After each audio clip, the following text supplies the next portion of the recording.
doctor Juan Agustín Franco Martínez. Él viene de la Universidad de Extremadura, está acompañándonos durante unos meses haciendo una estancia de investigación aquí en la UABC, en la Facultad de Economía en Tijuana, y pues él con mucho gusto nos quiere acompañar esta mañana para contarnos el trabajo que está haciendo en esto que se llama economía feminista. Gracias. Se está reiniciando el ordenador porque ha dado un mensaje de error.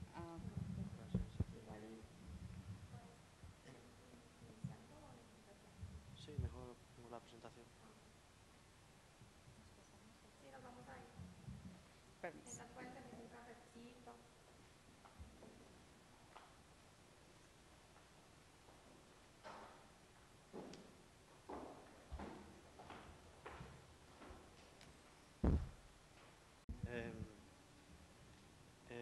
Agradecer la presencia de todos ustedes y, bueno, y la invitación a este seminario. Y lo que voy a tratar de comentar en los próximos minutos pues serían los aspectos básicos de la corriente de pensamiento económico feminista, y me gustaría hacerlo dentro de un marco más general, que sería la corriente económica crítica. ¿Y crítica con qué? Pues crítica con el modelo económico capitalista, que precisamente en las propias contradicciones del modelo económico capitalista encontramos... Sí. Comentaba que quería enmarcar lo que sería el pensamiento económico feminista dentro de una corriente más amplia, como sería la corriente económica crítica. ¿Y crítica con qué? Crítica con el capitalismo, ¿no? Y precisamente en el capitalismo encontramos las contradicciones que justifican la existencia de al menos tres corrientes de carácter crítico, ¿no? La corriente marxista, la corriente feminista y la corriente ecologista, ¿vale? El índice de la presentación que voy a seguir es el que aparece ahí en la diapositiva. Bueno, el punto de partida a partir del cual pues quiero enmarcar la aproximación a los conceptos de economía feminista, hacer luego una mención pues, a los conceptos de patriarcado y conceptos relacionados, centrarnos luego en lo que sería la corriente general en la cual quiero enmarcar el pensamiento económico feminista, que sería el pensamiento económico crítico, como comentaba. Luego veríamos los objetivos específicos de la economía feminista y, por último, a continuación, veríamos el impacto del neoliberalismo sobre las mujeres, el concepto de trabajo, que es uno de los temas centrales cuando hablamos de economía feminista, un diagnóstico de género en el caso de Latinoamérica y, por último, como confluencia, como una herramienta que puede ser útil para concretar los esfuerzos de la economía feminista, pues la renta básica como para el proceso de empoderamiento. El punto de partida, como he ido comentando desde el principio, pues es un punto de partida anticapitalista. El enfoque ético desde el cual quiero hacer esta exposición es un enfoque humanista, el enfoque económico de tipo crítico y el enfoque político de izquierda, ¿vale? Bueno, tenemos ahí una viñeta que ilustra bien pues cuáles serían las posiciones dominantes, ¿no? Cuando se habla de la crisis.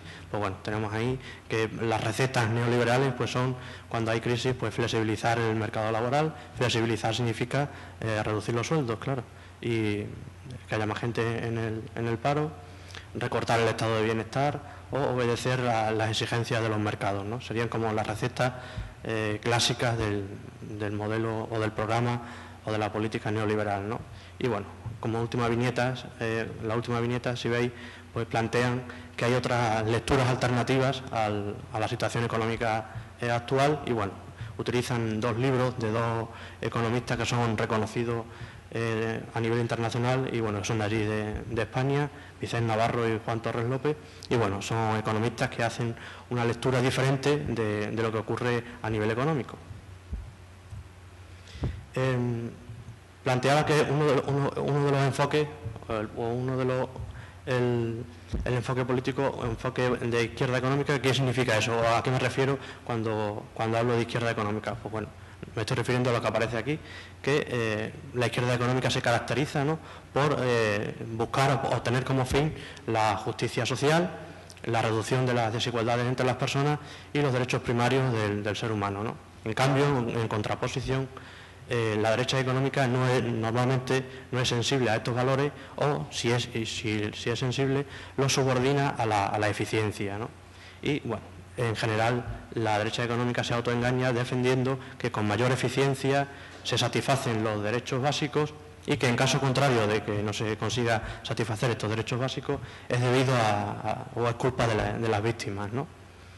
Es importante hacer una distinción entre las dos dimensiones cuando hablamos de izquierda, la dimensión económica y la política. Lo vamos a ver ahora a continuación, y simplemente señalar que lo que se encuentra hoy en crisis, ¿no?, es precisamente la izquierda económica, no la izquierda política. En el siguiente cuadro vemos un resumen tomado de ese autor, donde vemos las diferentes opciones éticas que se pueden asumir, ¿no?, distinguiendo entre la dimensión política y económica y bueno, las diferentes opciones, ¿no?, derecha, centro e izquierda. Resumiendo, la dimensión política se referiría o haría mención a los deseos personales, ¿vale?, las aspiraciones personales, las aspiraciones individuales, mientras que la dimensión económica haría referencia a las aspiraciones o deseos colectivos, ¿vale?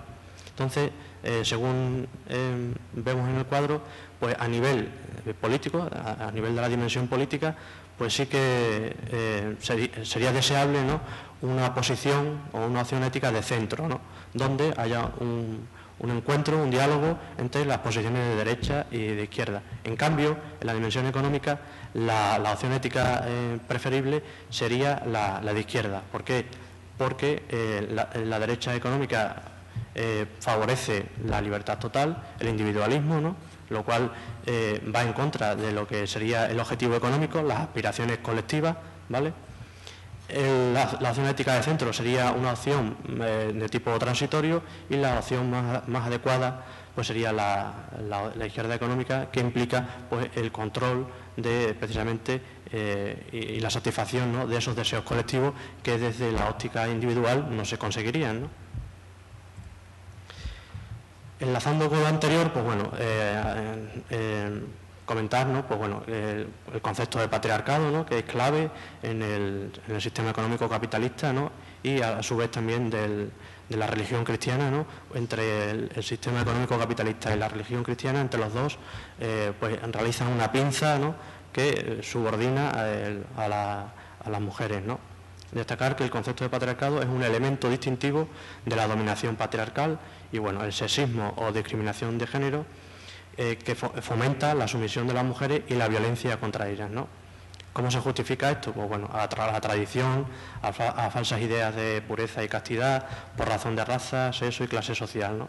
¿Qué factores podemos destacar? ¿Qué 4 factores podemos destacar que definirían el sexismo, ¿no? Pues bueno, las divisiones entre hombres y mujeres, la falta de reconocimiento de la aportación de las mujeres, es decir, la falta de reconocimiento a nivel social, ¿vale? Porque alguien puede decir, yo en mi casa valoro el trabajo que hace mi madre o mi esposa o mi hermana. Nos estamos refiriendo a un reconocimiento a nivel social, a nivel estructural, ¿vale? Falta de reconocimiento de la aportación de las mujeres, la ideología sobre roles y estereotipos basadas en el sexo, pues qué cosas deben de hacer los hombres, qué cosas deben de hacer las mujeres, y la negación de la capacidad de la mujer para decidir a todos los niveles. Serían como los 4 factores que definirían pues, la discriminación de género o el sexismo. Otros conceptos básicos que son claves, ¿no?, a la hora de analizar estas cuestiones, pues bueno, sería el androcentrismo, sería un sistema de pensamiento que pone al varón como centro del universo y medida de todo lo demás, ¿no? La biología determina a mujeres y a hombres, y la sociedad determina la identidad femenina o masculina, ¿vale? La Organización de las Naciones Unidas define el término de género, ¿vale?, como una relación social que determina las funciones, actitudes, valores y relaciones que conciernen al hombre y a la mujer. El sexo se refiere simplemente a aspectos biológicos derivados de diferencias sexuales. En cambio, el concepto o la categoría género es una definición de las mujeres y de los hombres construido culturalmente y con claras repercusiones políticas, ¿vale? Esto también es muy importante, ¿no?, las repercusiones políticas que tiene la construcción del género a nivel social. Esto nos lleva a hablar del proceso de normalización de la violencia contra la mujer. Hay un autor que me gusta mucho, ¿no? Miguel Lorente, es médico y tiene un libro que se titula así, ¿no? Mi marido me pega lo normal, y en uno de los capítulos pues comienza, ¿no?, con estas ideas que aparecen en esta diapositiva, ¿no? Y bueno, las destacamos, ¿no? Y básicamente lo que comenta, ¿no?, es cómo se normaliza a nivel social la violencia contra la mujer, ¿vale? Y bueno, destacamos los puntos que él comenta en este libro, ¿no? Todo está preparado para que aparezca como parece, no como realmente es. La realidad sería una opción más, entre otras alternativas. Cuando una pieza no encaja, el problema está en la pieza, no en un mal diseño de la maquinaria. Se evita así, si el problema es de la pieza y no de la maquinaria, pues así se consigue evitar la reflexión y la crítica general, perpetuando el funcionamiento de la maquinaria. Lo que no encaja es anormal, se etiqueta como que es anormal, o es raro, o sin importancia, o marginal. Y bueno, solamente preocupa a unos pocos, generalmente a unas pocas. Y bueno, lo vemos también en la presencia del auditorio que hay hoy aquí, ¿no?, donde están hoy los hombres, que les interesaría escuchar esto mucho más que no a las mujeres, que ya se lo saben mucho mejor que yo incluso, ¿no? Pero bueno, y así la violencia contra las mujeres pues es solamente un problema para aquellas que no encajan en el engranaje sociocultural establecido por la ingeniería androcéntrica, ¿vale? Pues lo interesante es ver cómo se trata de un proceso histórico, que no es algo que se construye de la noche a la mañana, sino que es algo que lleva su tiempo, ¿no? Por poner un ejemplo, ¿no?, a nivel económico, ¿no?, pues destacar que desde el año 69, que se concede el Premio Nobel de Economía, pues solamente una mujer lo ha recibido, que es Elinor Ostrom, en el año 2009, ¿vale? Bueno, simplemente comentar que lo que se conoce como Premio Nobel de Economía no lo concede la Fundación Nobel, como el resto de los premios Nobel, sino que lo concede el Banco Central de Suecia, ¿vale? Pasa que, bueno, popularmente se le conoce como Premio Nobel de Economía, pero no lo concede la Fundación Alfred Nobel, como el resto de premios Nobel, el de la Paz, de la Literatura, que lo concede la Fundación Alfred Nobel, el de Economía lo concede el Banco Central de Suecia. Es significativo esto, de que lo conceda un banco, porque indica el sesgo que existe a la hora de conceder este tipo de premios, ¿no? Pues a varones que se encargan de estudiar el mercado que legitima las ideas del sistema financiero, que ya sabemos hoy en día la importancia que tiene el sistema financiero. Lo iremos viendo ahora. Hay una autora muy interesante, Silvia Federici, que comenta desde una perspectiva crítica, ¿no?, lo siguiente con respecto al modelo capitalista, ¿no? Ella dice que es imposible asociar el capitalismo con cualquier forma de liberación o atribuir la longevidad del sistema a su capacidad de satisfacer necesidades humanas. Si el capitalismo ha sido capaz de reproducirse, ello solo se debe al entramado de desigualdades que ha construido en el cuerpo del proletariado mundial y a su capacidad de globalizar la explotación. Y bueno, esta capacidad de globalizar la explotación lo estamos viendo hoy en día con el tema de la crisis financiera. Otra autora también interesante sería Aurelia Mañé Estrada, que también plantea una visión crítica, ¿no?, de la economía, ¿no? Y ella, en concreto, ella afirma que por callar, se está refiriendo a los economistas especialmente, ¿no?, por callar en nuestros análisis las relaciones entre la economía y el poder, nos hemos convertido en cómplices del golpe de Estado que el capital lleva años asestando a los estados democráticos. En todo esto, ¿cuál sería el rol de la economía de los economistas, ¿no?, los y las economistas? Pues bueno, destacar en primer lugar que la economía es siempre economía política. Inicialmente, si alguna de ustedes han hecho algún curso de economía, pues habrán visto que en sus orígenes la economía se definía como economía política. Solo luego después, con el paso de los años, la etiqueta, el adjetivo de política se fue eliminando y se quedó simplemente en economía. Y bueno, lo que hoy en día es pues bueno, una ciencia pues, con muchas matemáticas, ¿no?, pero desligada de todos los conceptos o de todo planteamiento ético, ¿no?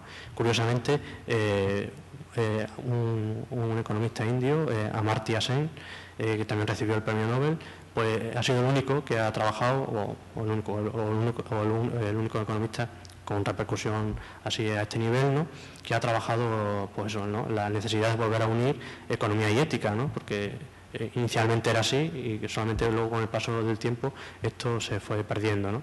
Bueno, destacar que en cada época las ideas económicas dominantes justifican el poder vigente y su ética, ¿no? Esto es también muy importante, ¿no? Dentro del papel que ha jugado la economía en las sociedades modernas, ¿no?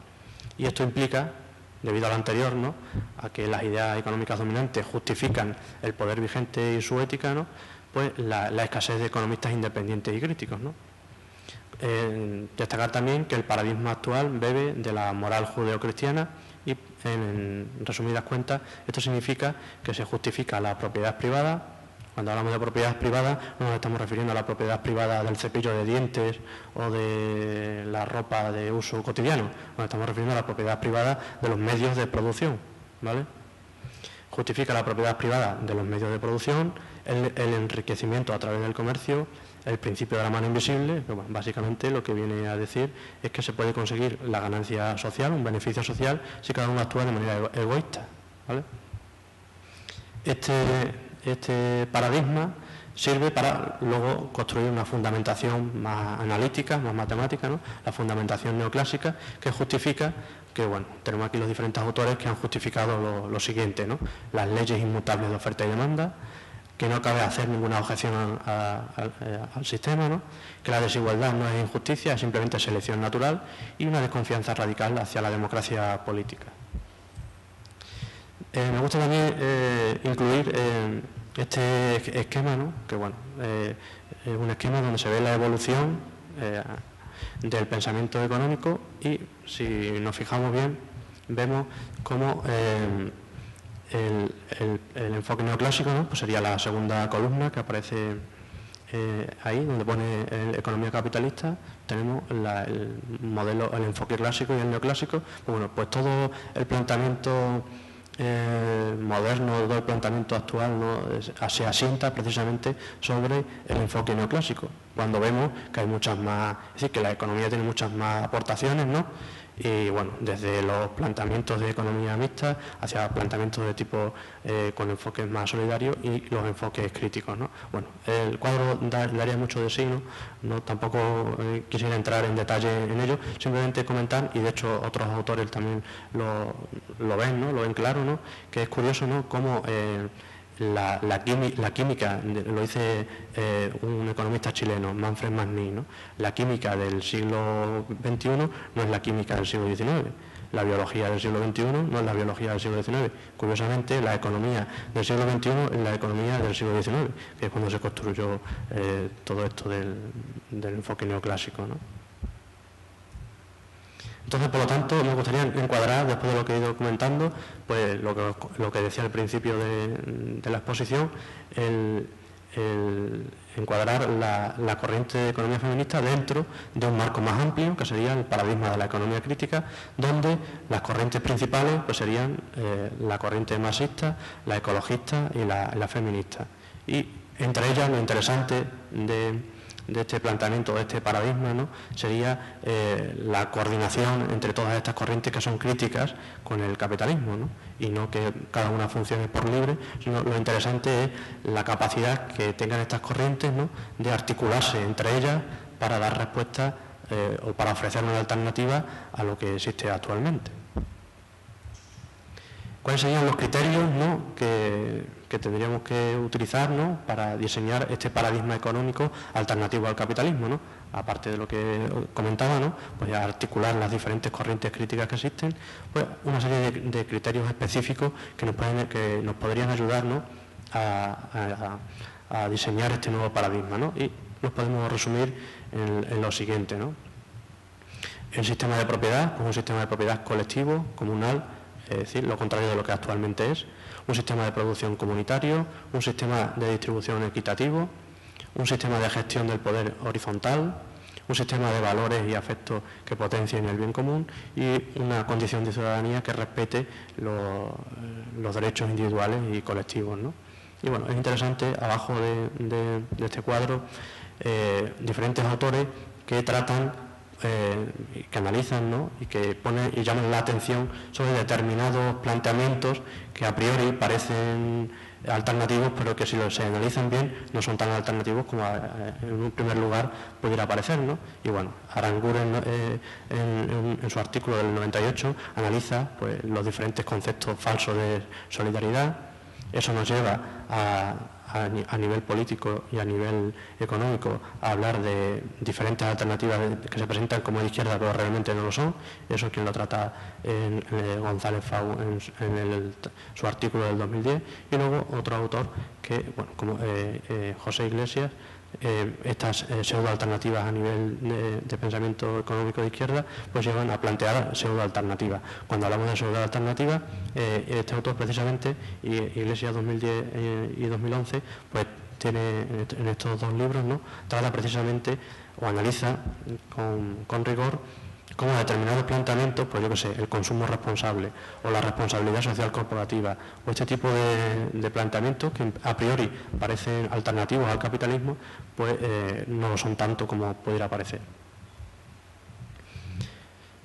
Estas pseudoalternativas nos llevan pues, bueno, a verlo de manera gráfica, ¿no?, de manera irónica, ¿no? Lo plantea este tipo de viñetas. Lo podemos encontrar en la web de Ecologistas en Acción, en su página consumehastamorir.com, y bueno, es bastante ilustrativo lo que quiere representar, ¿no?, que se nos presentan muchas alternativas, ¿no?, pero en realidad todas son lo mismo, ¿no?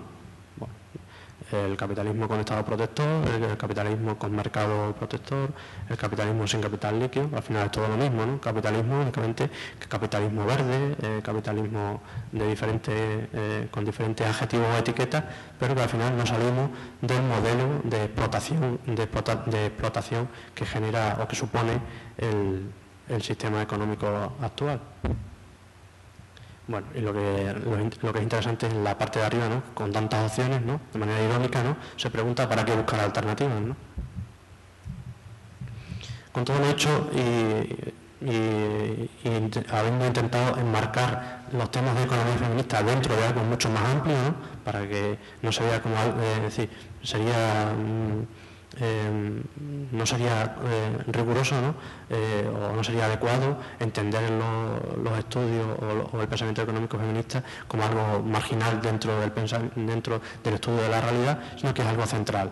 Otra cosa es que en la práctica habitual de los economistas se opte por esta opción o no, o por este tipo de enfoque, ¿no? Pero lo que sí quisiera mostrar es que es algo central dentro de lo que serían los estudios económicos o dentro del estudio económico de la realidad. Es decir, la perspectiva feminista debería ser algo clave. En la práctica no lo es cierto, pero sería por otros motivos, y bueno, y ya lo hemos ido comentando, ¿no?, el papel que juega a nivel social la economía, ¿no? Bueno, destacar en primer lugar que el objetivo de la economía feminista sería elaborar una nueva visión social y económica del mundo, integrando todos los trabajos necesarios para la subsistencia, el bienestar y la reproducción social. Por lo tanto, el principal objetivo no va a ser el estudio de los mercados ni nada por el estilo, sino las condiciones de vida de las personas. Esto significa, o no va a significar, simplemente agregar a las mujeres al modelo vigente, ¿vale? Hay determinados planteamientos, ¿no?, que en principio parece ser que tienen una postura, una perspectiva de género, y que su aportación principal es simplemente alabar o proponer incorporar a las mujeres al mercado laboral, olvidándose del análisis marxista sobre lo que significa el mercado laboral. Por lo tanto, el objetivo de la economía feminista significa una ruptura, y esta ruptura implica o supone o significa descentrar a los mercados como objeto de estudio y símbolo de la masculinidad, el sesgo androcéntrico, ¿vale? Y también significa reformular dos identidades básicas, ¿no? Normalmente cuando alguien habla de economía, pues rápidamente lo asocia al mercado capitalista, ¿vale? Y cuando se habla de trabajo, todo el mundo entiende que nos estamos refiriendo a trabajo remunerado. Pues bueno, reformular esas identidades, porque la economía es mucho más que el mercado capitalista y el trabajo es mucho más que el trabajo remunerado o trabajo asalariado. Comentar que bueno, la corriente de economía feminista a finales de los 60 surgen los primeros análisis económicos críticos sobre las diferencias entre hombres y mujeres y se institucionaliza como corriente o como disciplina económica en los años 90, donde surge el término ya concreto, ¿no?, específico de economía feminista, y bueno, surge pues en el año 92 con la creación de la Asociación Internacional de Economistas Feministas y en el 95 con la creación de la revista científica Feminist Economics. Comentar también que la diferencia que existe entre corrientes feministas y corrientes no feministas. Las corrientes feministas serían aquellas que cuestionan las diferencias entre hombres y mujeres. Si las cuestionan, buscan por lo tanto su transformación y no justificar ni naturalizar esas diferencias entre hombres y mujeres.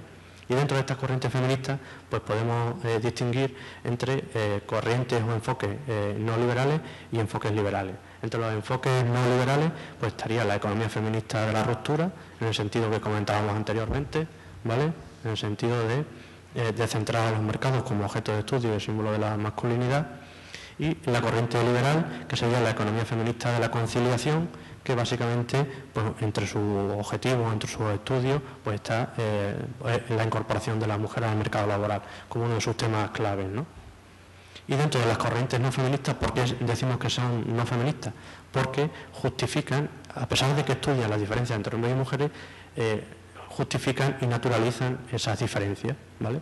Las corrientes feministas estudian las diferencias entre hombres y mujeres con el objetivo de transformarlas y por lo tanto no las justifican ni las naturalizan. En cambio, las corrientes no feministas, que también estudian las diferencias entre hombres y mujeres, su objetivo es justificar y naturalizar esas diferencias. Y también encontramos aquí pues dos enfoques, ¿no?, el enfoque liberal y el enfoque ultraliberal. El enfoque liberal, pues bueno, la economía de género, es decir, el propio enfoque económico ortodoxo pues tiene su línea de investigación de diferencias entre hombres y mujeres, que sería la economía de género. Y bueno, pues hay diferentes pensadores de pensamiento neoclásico, pues incorporan las cuestiones de género utilizando pues las herramientas y las categorías propias del enfoque ortodoxo, el enfoque convencional. Y luego hay otra corriente, que es la ultraliberal, que se conoce como nueva economía de la familia, que su intención, su objetivo es explicar, justificar y glorificar la diferenciación de papeles por sexo. En resumen, la economía feminista es un nuevo enfoque de análisis económico que pone en evidencia los supuestos androcéntricos implícitos en el pensamiento económico y plantea alternativas que analizan el funcionamiento de la sociedad, en concreto la sostenibilidad y calidad de la vida humana. Aspectos concretos que se suelen estudiar, ¿no?, en el ámbito de la economía feminista. Pues bueno, el debate sobre el concepto de trabajo-empleo, que lo tengo ahí puesto en colores diferentes porque lo vamos a comentar a continuación, pero también hay otros aspectos relacionados con esto, ¿no?, que serían pues el planteamiento de nuevas metodologías, estadísticas y contabilidades de género, estudios sobre división sexual del trabajo, políticas económicas y sus efectos diferenciados por sexo, problemas y alternativas de género y desarrollo, y la invisibilidad de las mujeres en los modelos macroeconómicos y el sesgo de género en las políticas y presupuestos públicos. Comentábamos anteriormente, pues bueno, el modelo capitalista, en la actualidad el neoliberalismo, ¿no? Pues el neoliberalismo tiene una particular repercusión sobre las mujeres.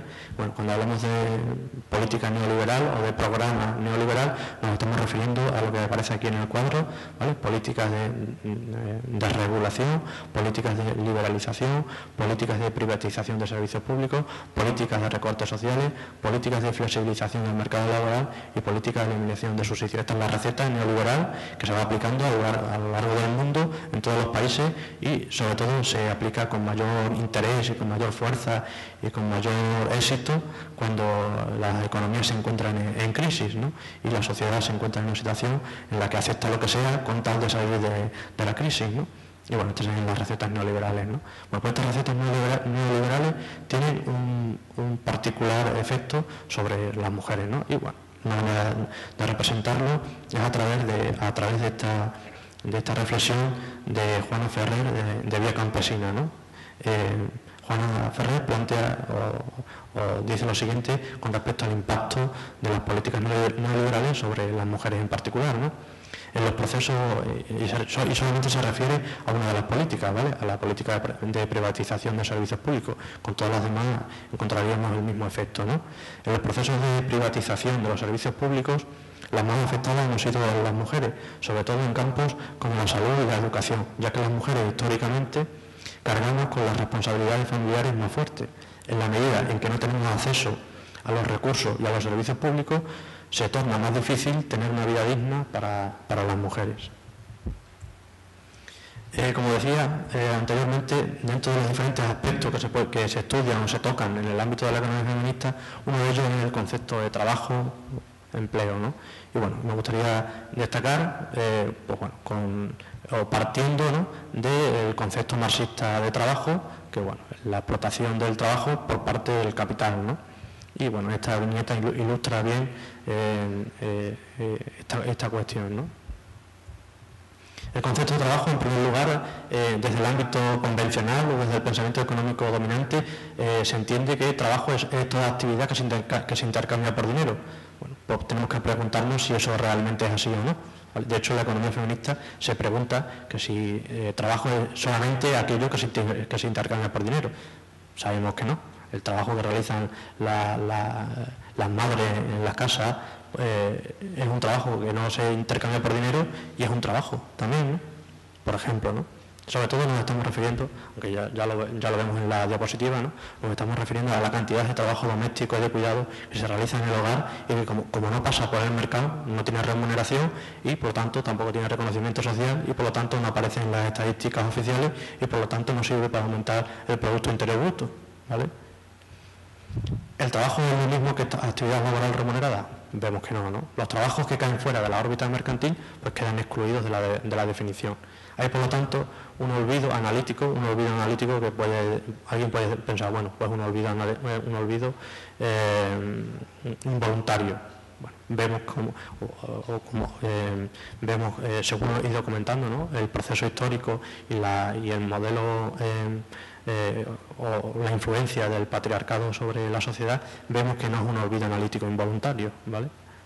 Se trata de un olvido analítico, como digo, no involuntario, de los trabajos necesarios para la reproducción de la fuerza de trabajo y, bueno, básicamente los trabajos domésticos y de cuidado. Y todo esto es resultado, como comentaba, de un complejo proceso histórico de reconceptualización relacionado con la división sexual del trabajo y con el modo en que la economía teórica ha definido el concepto de trabajo. Bueno, sin entrar en esta diapositiva, simplemente aparecen pues, los autores centrales, ¿no?, que han hecho su aportación al pensamiento económico convencional en relación al tema del trabajo y bueno, son la base de lo que hoy en día la mayoría de la gente entiende por trabajo, pues trabajo en un empleo asalariado y trabajo todo aquello que pasa por el mercado y lo que no pasa por el mercado no se considera trabajo, pues bueno, estos serían los autores, ¿no? Pues Smith, Ricardo, Marx, que elaboraron la teoría del valor-trabajo, el trabajo del mercado como fuente del valor y de la riqueza, el valor material se mide como cantidad de trabajo en horas, y el enfoque clásico y el neoclásico, ¿no? Bueno, simplemente destacar que el enfoque neoclásico, que bueno, surge a finales del siglo XIX, es el que marca ya de manera definitiva las fronteras de la economía y legitima la separación entre mercado y hogar, el mercado como ámbito del varón y el hogar como ámbito de la mujer. En esta diapositiva se resume pues, lo que acabo de comentar y lo que se conoce como teoría liberal. La esfera pública, donde domina la lógica del mercado, en la esfera masculina, donde pues, está la libertad, la producción de ideas, la razón, la productividad y su objetivo es la acumulación de capital, ¿vale? Y en el ámbito de la esfera privada pues, encontraríamos a la mujer, cuya lógica es la lógica del cuidado y su objetivo es satisfacer necesidades. Si miramos las ideas con rigor, ¿no? y con más detalle, nos daremos cuenta que la cantidad de trabajos que se realizan, en este caso es para el caso de España, lo podríamos ver para cualquier otro país, en esencia la idea es válida, ¿no? Si nos fijamos en la cantidad de trabajo remunerado y no remunerado que se realiza en una economía, veremos que lo que se estudia como central y como más importante en el ámbito económico y que la sociedad reconoce como algo indiscutible, ¿no? Es precisamente el trabajo remunerado o asalariado, que solamente representa 1/3 de todos los trabajos que se realizan en una economía. Y bueno, se refleja de manera gráfica como si fuera un iceberg, ¿no?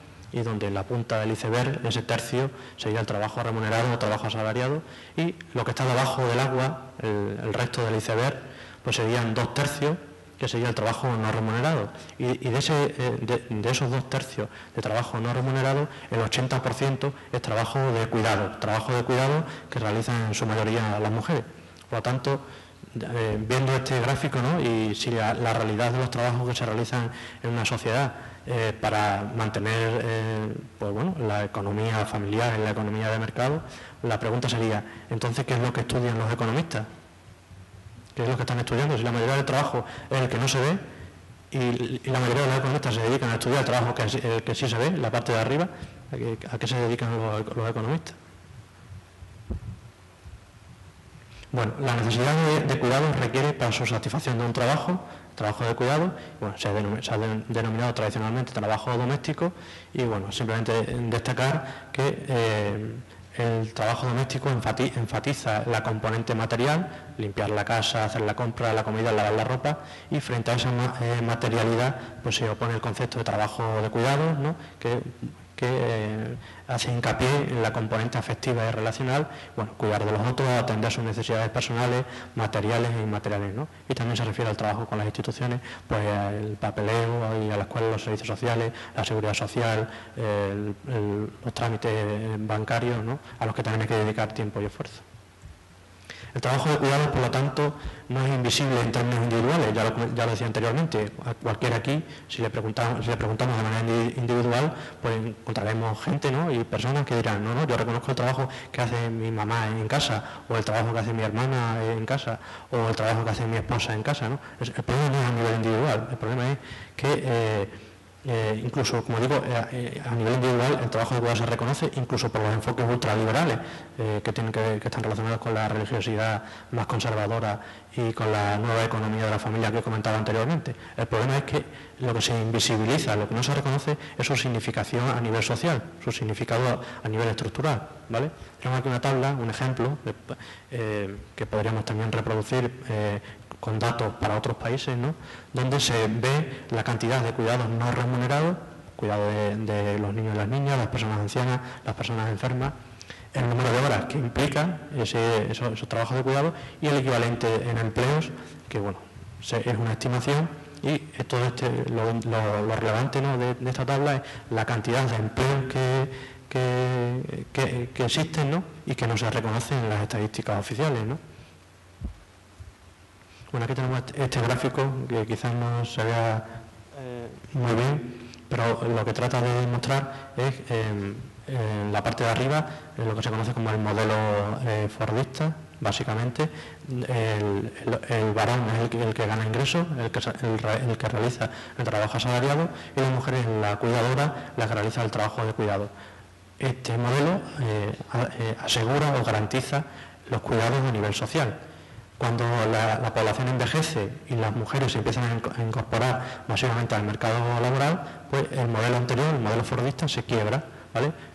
Los cuidados que estaban garantizados socialmente, pues ahora ya no se pueden garantizar socialmente debido a estos dos fenómenos, ¿no? El envejecimiento de la población y la incorporación de las mujeres al mercado laboral. Y hay, por lo tanto, una necesidad de redistribuir socialmente los cuidados.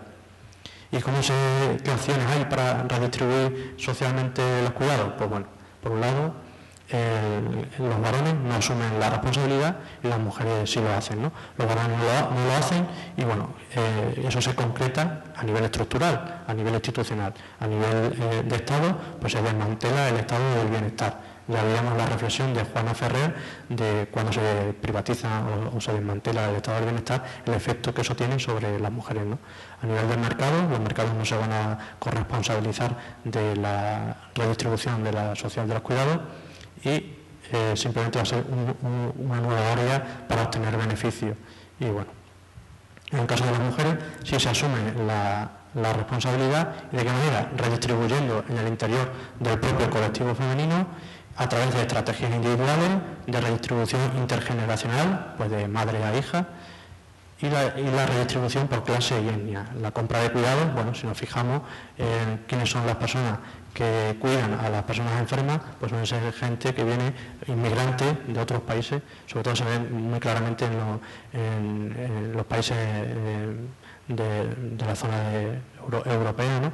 La mayoría de la gente que va a cuidar a las personas más mayores son inmigrantes que vienen de países con un menor nivel de desarrollo, ¿no? Y generalmente mujeres, ¿no?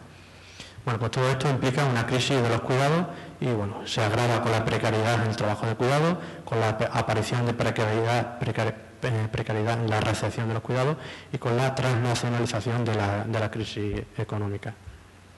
Por lo tanto, el objetivo sería entender los cuidados como un derecho social y para ello habría que implementar o conseguir una serie de estrategias o de políticas o de implantar a nivel político una serie de estrategias, ¿no? Por un lado, la redistribución equitativa del trabajo, la equiparación de las tasas de empleo femenino y masculino y una red de servicios públicos para garantizar el derecho al cuidado de la infancia y las personas dependientes.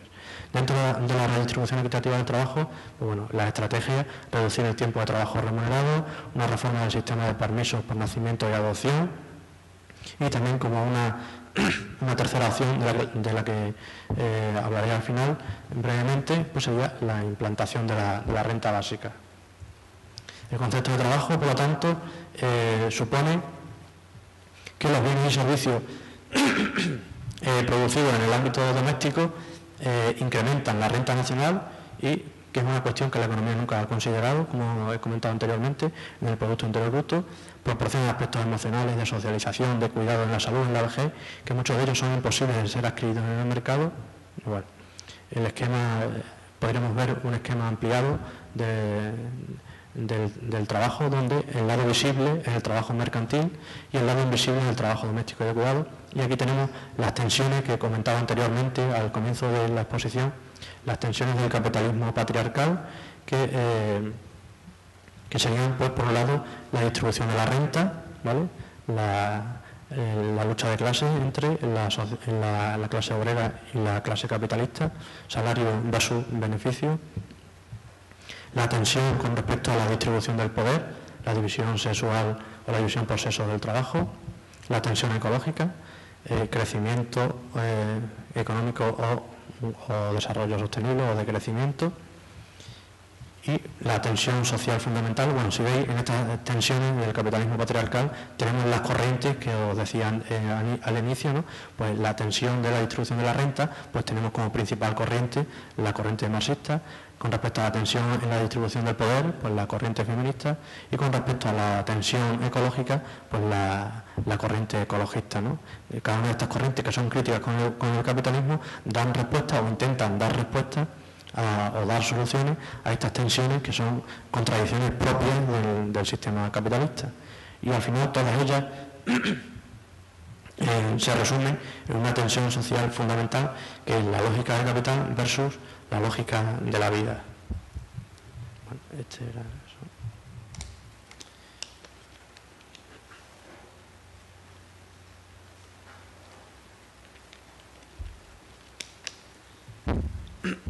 Bueno, comentábamos anteriormente que había habido un olvido, ¿no? de un olvido analítico, ¿no? Por parte de los estudiosos de estas cuestiones, pues de los temas propios de la economía feminista, ¿no? Y en particular un olvido del trabajo de cuidados, ¿no? Y bueno, ya comentábamos, ¿no?, que eso tenía que ver, pues, con un proceso histórico y tal, y lo podemos resumir en esta diapositiva, ¿no? Pues bueno, razones que tienen que ver con el patriarcado, pues que básicamente significa no reconocer ni dar valor al trabajo de la mujer y categorizar como universal solamente el trabajo del varón. Y como razones de tipo económico, pues podemos destacar estas que aparecen aquí, ¿no? Pues el coste de reproducción de la fuerza de trabajo o la falsa independencia del mercado, ya que solamente con el salario no se reproduce la población ni la fuerza de trabajo. La producción capitalista desplaza los costes hacia la esfera doméstica, por lo tanto, interesa que la esfera doméstica sea invisible, que no se vea, porque si no se vería esta contradicción fundamental, ¿no?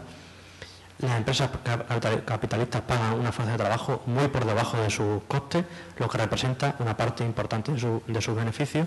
Y claro, si la empresa capitalista paga la fuerza de trabajo por debajo de su coste, ¿quién asume ese coste? Ya lo sabemos, lo estamos hablando a lo largo de toda esta exposición, ¿no? Pues lo asumen las mujeres en el hogar, ¿no? Y bueno, comentar que la situación de dependencia pues es humana, o la dependencia humana es universal e inevitable, ¿no? Y por lo tanto, esto lo que viene a decir es que los cuidados van a ser necesarios, ¿no?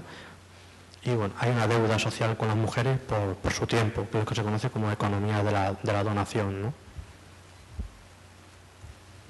¿Cuáles serían los puntos débiles del planteamiento de la economía feminista actual, ¿no? Pues bueno, en primer lugar, un sesgo etnocéntrico, que con eso nos estamos refiriendo a que el concepto particularmente, ¿no?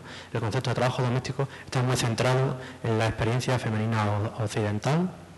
Hay también una dificultad para redefinir las bases del conocimiento androcéntrica, es decir, el paradigma de la razón ilustrada, que el paradigma de la razón ilustrada pues divide sujeto, mente racional, objeto, naturaleza. Pues hay una dificultad, ¿no? para redefinir esas bases para acceder al conocimiento, que se sustentan sobre el planteamiento androcéntrico, ¿no? La división sujeto-objeto.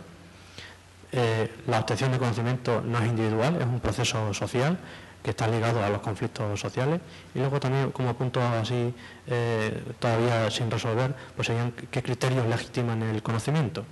La objetividad, entendida como neutralidad valorativa, es imposible y es una forma de ocultar los verdaderos intereses del discurso científico.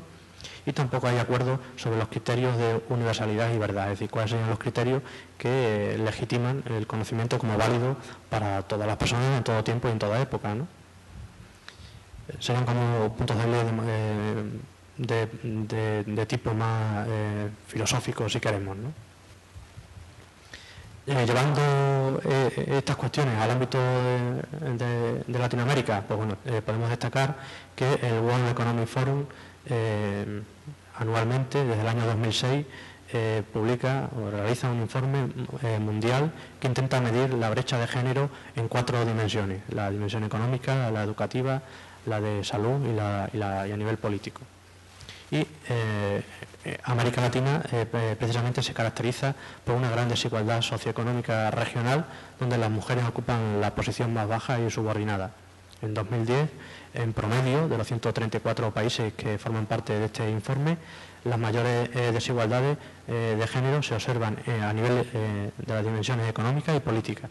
Y esto también se observa en el caso particular de los países de América Latina. En general, América Latina presenta bajos niveles de desigualdad de género en las otras 2 dimensiones, las dimensiones de salud y de educación. Y bueno, si vemos un ranking de los países de América Latina y el Caribe con menor brecha de género, pues tenemos en el puesto 21 a Trinidad y Tobago, a Cuba en el 24, a Costa Rica en el puesto 28, Argentina en el 29, Nicaragua en el 30, Ecuador, Colombia, México estaría en el 91 y en último lugar estaría Guatemala en el puesto 109. Bueno, aquí tenemos la tabla con el índice global de brecha de género y desagregado por dimensiones. Y bueno, tenemos aquí algunos países, ¿no? Pues el primer país que aparece en la lista en el ranking pues sería Islandia, que tiene pues de los mejores índices en cuanto a brecha de género, en cuanto a la reducción de la brecha de género. Y bueno, tenemos ahí algunos de los países que comentábamos. Como confluencia de alternativas, ¿no? De lo que hemos ido comentando, enmarcando todos los estudios de la corriente feminista dentro del marco de la economía crítica, ¿no? en armonía o coordinado, ¿no?, en coordinación con otros planteamientos económicos críticos, ¿no? Pues bueno, tenemos que la crítica a la alianza entre capitalismo y patriarcado se ha realizado desde el enfoque marxista, desde el enfoque feminista y desde el enfoque ecologista. Y también de diferentes planteamientos sociales de economía política que, bueno, reivindican pues la abolición de los paraísos fiscales o plantean unas finanzas con un carácter ético, como serían los microcréditos, por ejemplo, ¿no?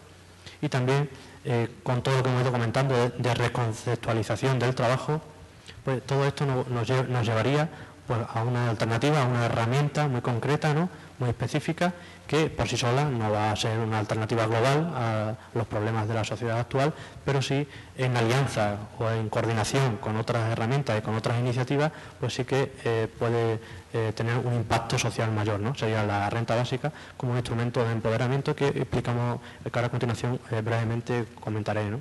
Simplemente queda abierta la pregunta, y dejo la pregunta abierta, ¿no?, para ustedes, ¿no? ¿Quién sería el sujeto social de la transformación social? ¿Vale? La época, además, se decía que el sujeto social de la transformación era la clase obrera. Hoy en día hay autores que plantean que el sujeto social de transformación sería la sociedad civil, la ciudadanía. Entonces, bueno, ¿quién sería el sujeto social que va a liderar, ¿no?, esta transformación social, este cambio del modelo económico? Es una pregunta abierta que no está resuelta todavía.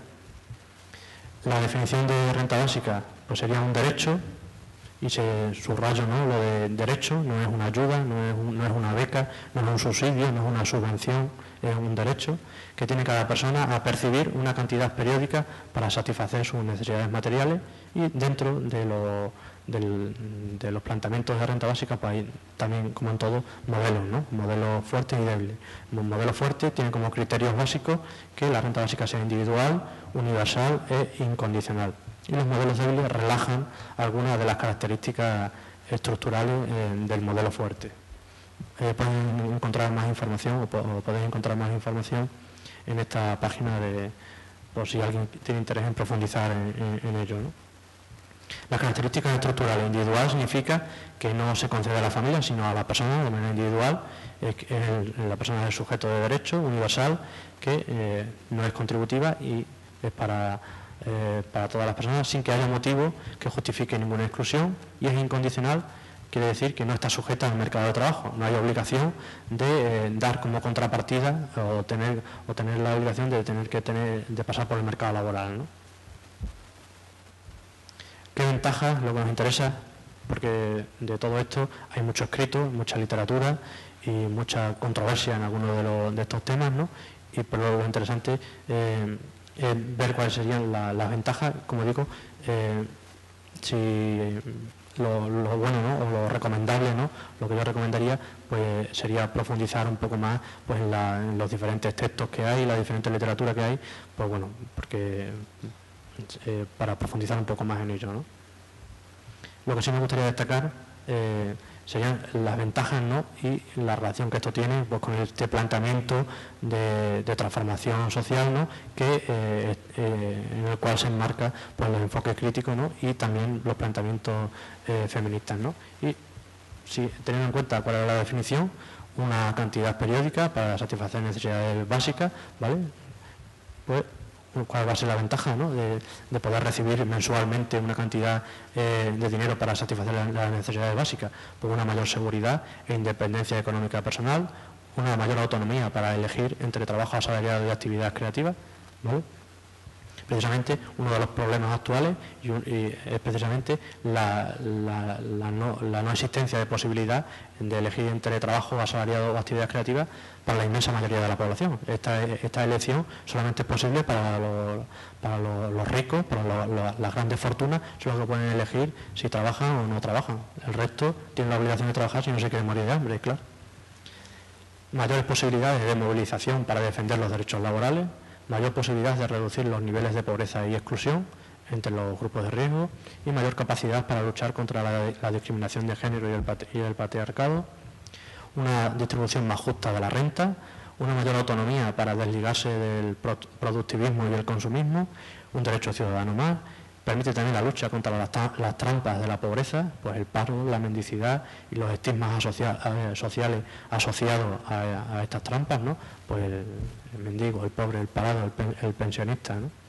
Evita los costes burocráticos que las otras políticas de rentas conllevan, asegura la participación ciudadana horizontal y permite enfrentarse a la erradicación de la pobreza. Este es uno de los conceptos principales cuando se planteó el origen de la renta básica y, claro, ¿por qué se plantea como un elemento o como una herramienta adecuada para erradicar la pobreza? Pues precisamente porque uno de los elementos que se plantea cuando se habla de la cuantía, cuál debe ser la cuantía de la renta básica, pues se habla de que sea al menos la mitad de la renta per cápita nacional, que es lo que se conoce a nivel técnico como el umbral de la pobreza. La mitad de la renta per cápita nacional, pues si al menos la renta básica que recibe cada ciudadano es la mitad de la renta per cápita nacional, pues al menos desde un punto de vista técnico se estaría erradicando lo que sería la pobreza, porque ya estaríamos por encima del umbral de la pobreza.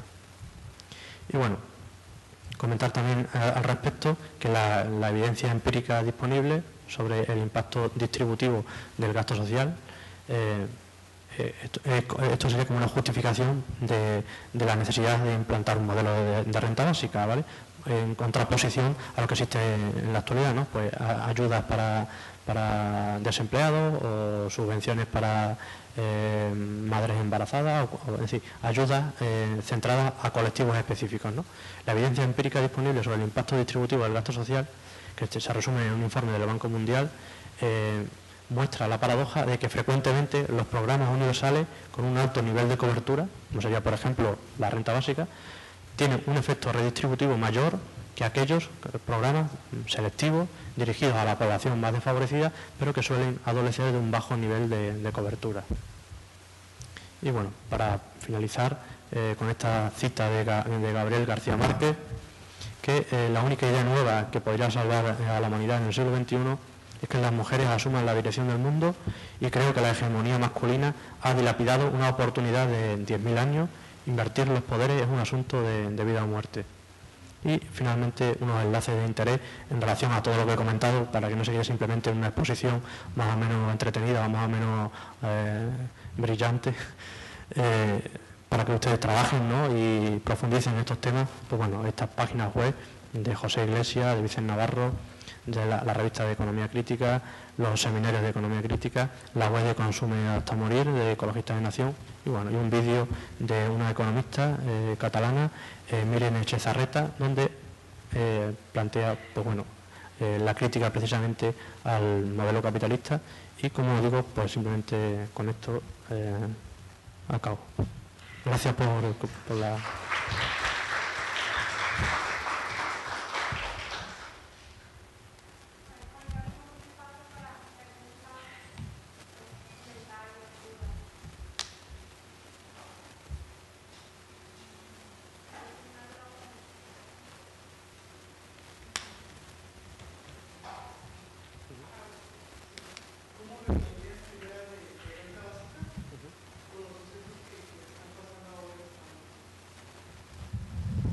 Bueno, podemos centrarlo en... el planteamiento es un planteamiento general, pero vamos, no creo que tenga interés concreto de la situación de España, pero vamos, agradezco la pregunta, ¿no? Pero vamos, en España y todo lo que está dentro del marco de las políticas neoliberales que ahora mismo se aplican allí, y en Grecia, y en Portugal, y en Irlanda, y en Italia, ¿no? Están dentro de las políticas neoliberales que se han aplicado en otros países, ¿no? Y bueno, el planteamiento de la renta básica no está dentro precisamente de esos planteamientos, ¿no? De hecho, sería algo crítico, ¿no? O que cuestiona la receta neoliberal. Eso no quiere decir que no se estén haciendo propuestas en este sentido. Lo que pasa es que se hacen propuestas desde el ámbito de la sociedad civil. La sociedad civil se reúne y a través de diferentes instrumentos, allí en España existe un instrumento legal que se llama Iniciativa Legislativa Popular, a través de la cual pues Un grupo de ciudadanos reúnen, firman lo que marca la ley, un 5%, un 2% de la población que tiene derecho a votar, y pueden plantear en el Parlamento una iniciativa legislativa popular, y pues sí que hay iniciativas de este tipo en España, ¿no? Concretamente en Extremadura, pero está promoviendo ahora mismo precisamente están ahora en la etapa de recogida de firmas para luego presentarlo en el Parlamento extremeño, esa iniciativa. Se presenta, eso no quiere decir que se vaya a lograr la concesión, pero por lo menos se demuestra a la sociedad que hay otra manera de hacer las cosas, ¿no? Que simplemente aplicando recetas neoliberales. ¿Alguien más tiene una duda o comentario? Bueno, algo similar me pasaba por la mente, por la cabeza, y bueno, ya algunas experiencias ya donde se haya aplicado la renta básica en algunos países en particular. Pues esa sería una pregunta. Y la otra, recientemente viene una convocatoria de CONACYT que ya ves aquí, por lo menos aquí en México, cómo nos las ligan las convocatorias a determinadas temáticas. Y ya y bueno, y el apoyo para mujeres en investigación estaba relacionado con la elaboración de matriz, insumo, producto en relación a las actividades de la mujer, muy particular de la mujer. También quería saber de algunas experiencias, si ya se ha hecho en otros países esto.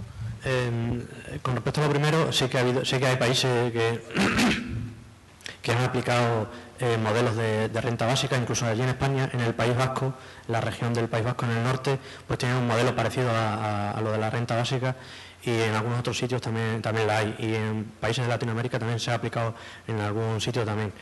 Tendría que mirar exactamente los datos concretos, no lo tengo ahora en mente, pero sí que hay experiencias de que se haya aplicado, y precisamente uno de los argumentos que se suelen dar, ¿no? Cuando se habla de esto, ¿no? Es pues el problema ético, entre comillas, ¿no? Que surge ante el hecho de que alguien reciba un dinero por no hacer nada, ¿no? La gente lo plantea así, ¿no? Con la mentalidad productivista, la mentalidad mercantil que domina en la sociedad, ¿no? Y curiosamente, en los pocos estudios que hay sobre esto, ¿no? Pues cuando se le pregunta, se entrevista a la gente, ¿no?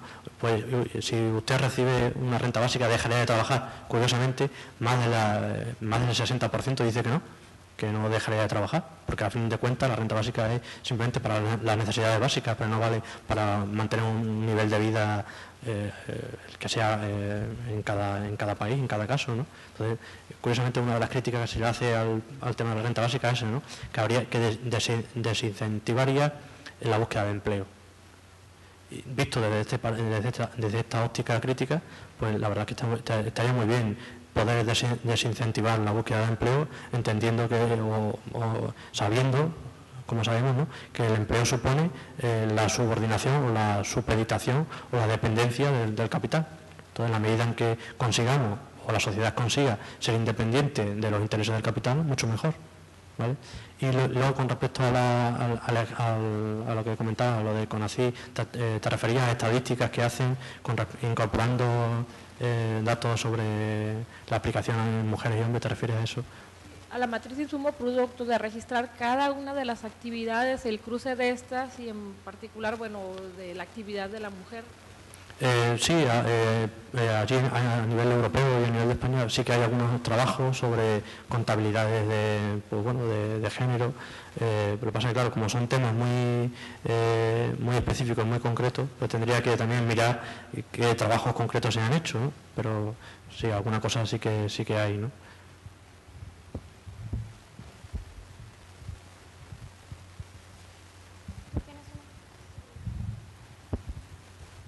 Buenos días, un comentario, bueno, como 2 o 3 cosas de esto. Es admirable, se agradece que alguien quiera entrar en estos temas, ¿no? Pero bueno, desde mi punto de vista ahorita me preocupo porque es una máquina tremendamente poderosa, es un monstruo esta visión neoliberalista. Para mí, a veces me da topes de pesimismo porque no encuentro el modo cómo vamos a desconstruir, deshacer tantos siglos de condescendencia. Y pues en México en particular, o sea, parece que esta fuera una opción, pero en sí, en general, las políticas públicas van, con perdón de algunas personas que trabajan en el gobierno, no lo sé, van para atrás, o sea, le están quitando derechos a los trabajadores y ni siquiera estamos entrando en la conciencia de género, o sea, de entrada, sí, parejo, va para atrás.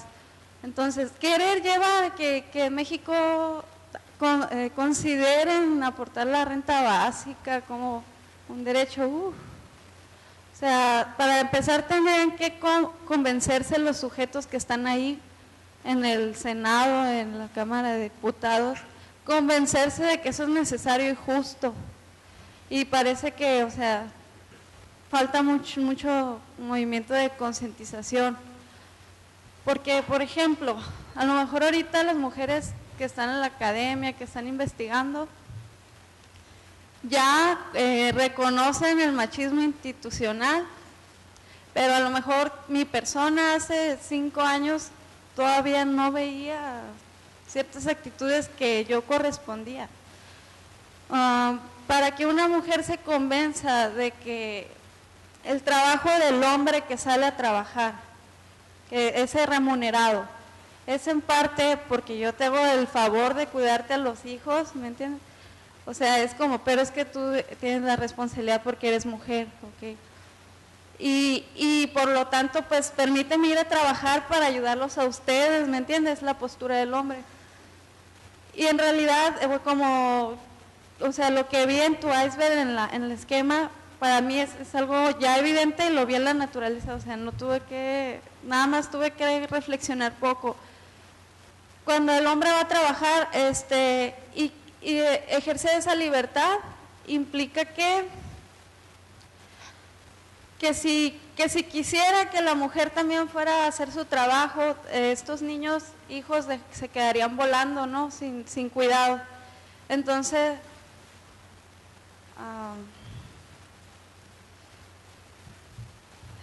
es que bueno,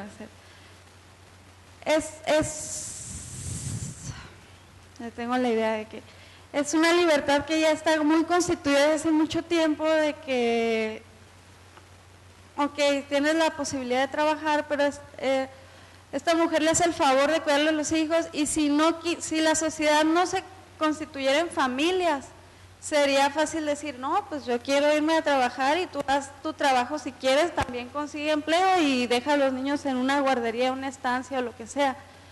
Entonces los dos somos libres, ¿no? O sea, pues haz lo que quieras, ¿no? Deja a tus hijos en la guardería.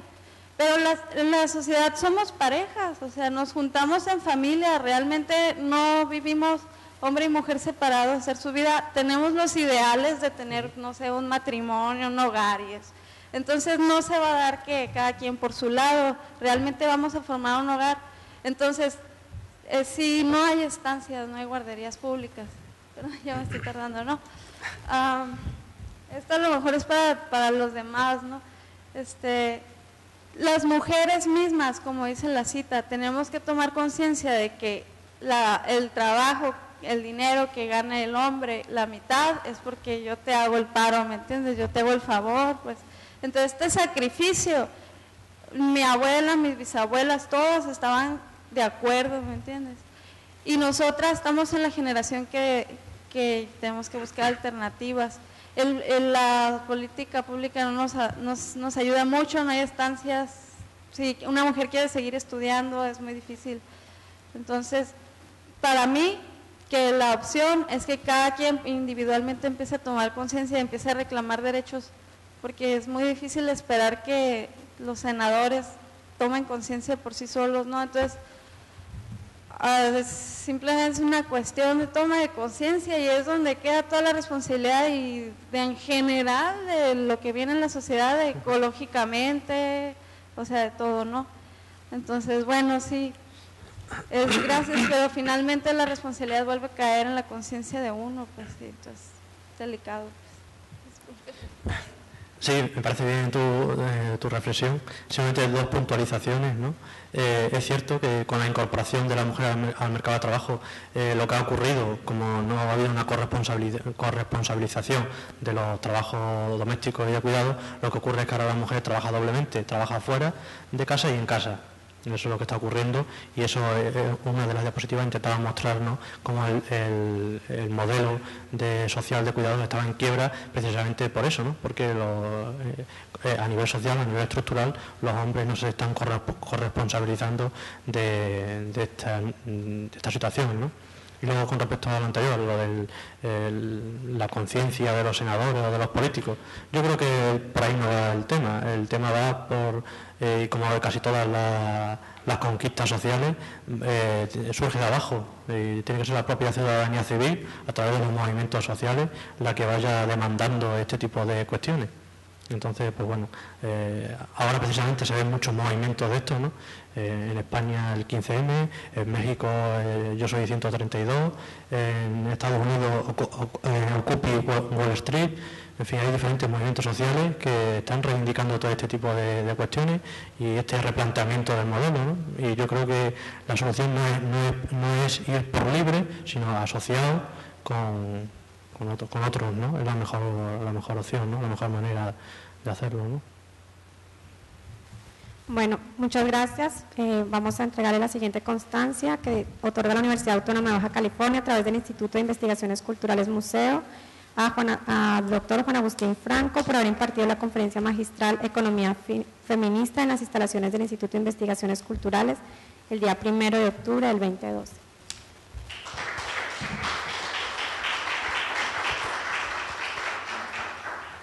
Vamos a hacer un pequeño receso de 10 minutos. Ahorita nos están acompañando 2 agentes de la unidad de violencia intrafamiliar, nos van a estar comentando su experiencia. La idea es que ahorita ya vamos a iniciar, para ya terminar esta mañana, con específicamente los resultados del proyecto de aplicación de protocolos de actuación para erradicación de la violencia contra la mujer. Entonces, antes vamos a hacer como un panorama que nos dibuje cómo estamos en Baja California, cuáles son estos indicadores de Baja California de violencia contra la mujer.